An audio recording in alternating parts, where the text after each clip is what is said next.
قل للمخلفين من الأعراب ستدعون إلى قوم أولي بأس شديد تقاتلونهم أو يسلمون، فإن تطيعوا يؤتكم الله أجرا حسنا، وإن تتولوا كما توليتم من قبل يعذبكم عذابا أليما.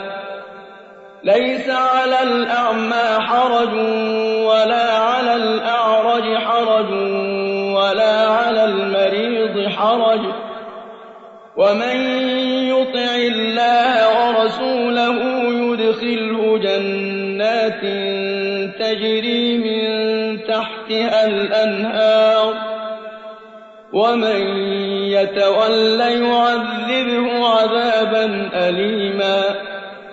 لقد رضي الله عن المؤمنين إذ يبايعونك تحت الشجرة فعلم ما في قلوبهم فأنزل السكينة عليهم وأثابهم فتحا قريبا ومغانم كثيرة يأخذونها، وكان الله عزيزا حكيما. وعدكم الله مغانم كثيرة تأخذونها فعجل لكم هذه وكف أيدي الناس عنكم ولتكون آية للمؤمنين ويهديكم صراطا مستقيما.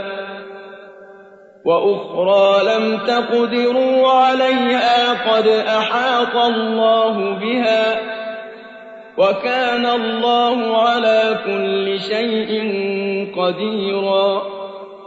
ولو قاتلكم الذين كفروا لولوا الأدبار ثم لا يجدون وليا ولا نصيرا. سنة الله التي قد خلت من قبل، ولن تجد لسنة الله تبديلا.